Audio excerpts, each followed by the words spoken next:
Masih di bahasan equity, kali ini kita bahas tentang perlakuan akuntansi apabila perusahaan menerbitkan dividen. Sebelum perusahaan memutuskan untuk mengumumkan ada tidaknya dividen, maka harus dipastikan bahwa ada uang yang tersedia untuk memberikan dividen.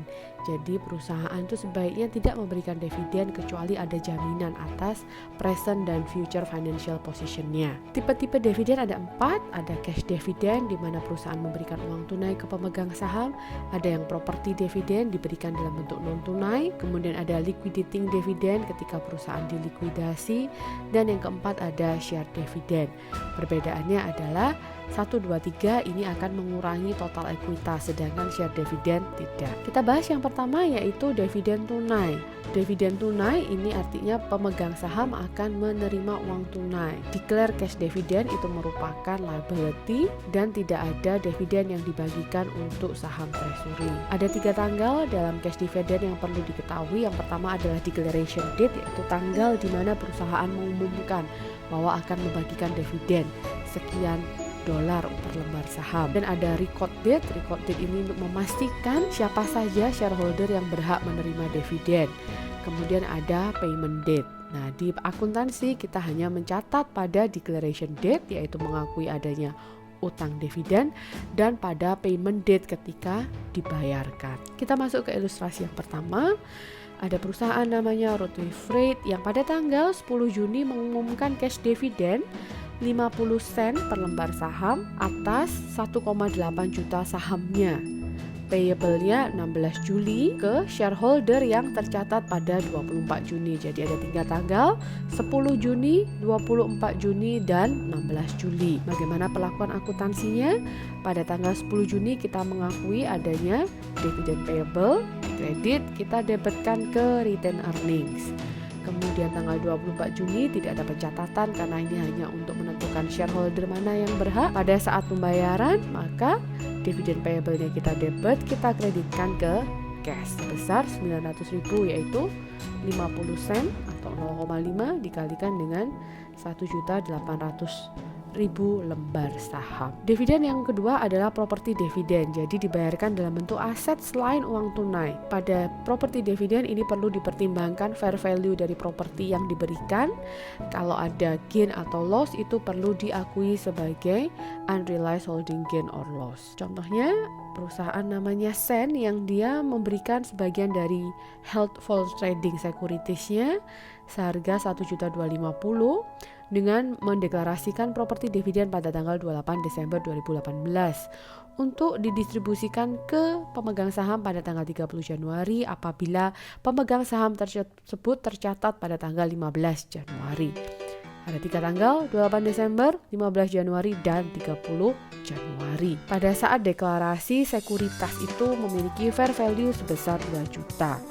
Maka pada tanggal 28 Desember ketika diumumkan itu kita debitkan ke equity investment, kreditkan ke unrealized holding gain or loss untuk income sebesar 750.000. Dari mana 750.000 ini adalah 2 juta, fair value-nya dikurangi 1.250.000 cost-nya. Ini untuk mengakui adanya unrealized holding gain. Jurnal yang kedua dibuat untuk mengakui adanya dividen yang dibagikan.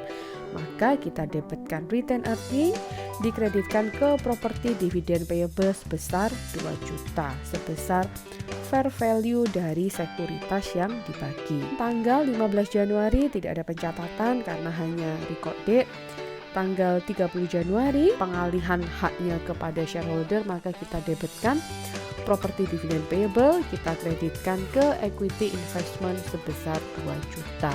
Kita masuk ke contoh di breaker exercise 15. Itu ada perusahaan yang memiliki saham di Costa yang diklasifikasikan sebagai trading equity investment. Tanggal 31 Desember 2019 ini cost-nya adalah 875 sama dengan fair value-nya. Tanggal 21 September 2020 fair value investasinya ini dari 875 meningkat menjadi 1 1.200.000. Silva ini mendeklarasikan properti dividen yang akan didistribusikan pada tanggal 23 Oktober. Siapkan jurnal yang dibutuhkan. Oke, kita punya beberapa tanggal terkait dengan dividen, yaitu tanggal 21 September, 8 Oktober, dan 23 Oktober. 21 September yaitu pada tanggal deklarasi, maka yang kita deklarasikan equity investmentnya di debit, kita kreditkan ke unrealized holding gain or loss sebesar 325. Dapat dari mana? Dari 1.200.000 dikurangi 875. Jurnal yang kedua untuk mencatat pembagian dividen dalam bentuk sekuritas, kita debitkan ke return earning,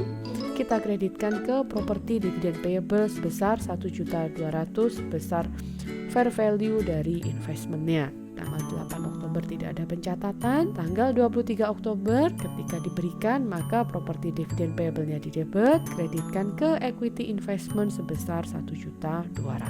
Berikutnya kita bahas tentang liquidating dividend. Liquidating dividend ini berbeda dari dividen yang lain karena dividen ini bukan berasal dari return earning. Contohnya McChesney Mines, dia menerbitkan dividen sejumlah 1.200.000. Cash dividend announce note that shareholder should consider 900.000 as income and the remainder is the return of capital. Jadi 900.000 merupakan cash dividend, selisihnya itu merupakan liquidating dividend atau pengembalian dari capitalnya. Maka jurnalnya adalah pada saat tanggal deklarasi, debitkan ke return earning 900.000, kreditkan ke dividen payable 1.200.000, tetapi selisihnya merupakan share premium ordinary karena ini mengembalikan share yang sudah dimiliki oleh pemegang saham. Pada saat pembayarannya, dividen payable-nya kita debitkan, kemudian dikredit ke cash. Dividen berikutnya adalah share dividend. Perusahaan memberikan saham kepada pemegang saham. Pencatatannya yang digunakan adalah menggunakan fair value-nya.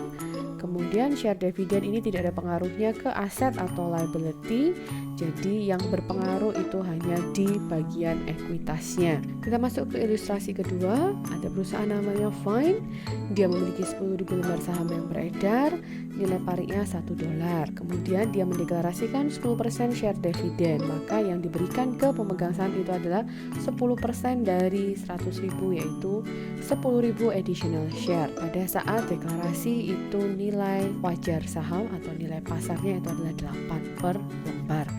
Maka bagaimana jurnalnya dibuat? Pada saat tanggal deklarasi kita debitkan ke return earning, kemudian kita kreditkan ke ordinary share dividend distributable senilai 10.000 lembar dikalikan dengan par value-nya. Pada saat distribution-nya, maka ordinary share dividend distributable-nya 10.000, kita kreditkan ke share capital ordinary. Jadi tidak dinilai berdasarkan nilai wajar saham. Ada share dividend, ada juga share split. Apa bedanya? Kalau share dividend, perusahaan memberikan dividen berupa tambahan saham. Kalau share split ini tidak ada tambahan saham, tetapi dipecah gitu ya.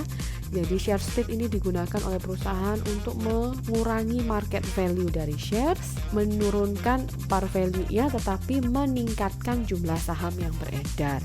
Share split ini tidak membutuhkan jurnal, berbeda dengan share dividend karena share dividend itu kita memberikan return earning ke pemegang saham, sedangkan share split ini hanya memecah saham. Semula ada 10 saham dipecah menjadi 20 saham, dinaikkan 2 kali lipat, nilainya diturunkan setengahnya. Share split ini meningkatkan jumlah saham yang beredar dan menurunkan nilai pari sahamnya, sedangkan share dividend ini meningkatkan jumlah share outstanding, tidak menurunkan nilai parinya. Demikian pembahasan terkait dengan dividen untuk saham biasa. Video berikutnya kita bahas dividen untuk saham preference.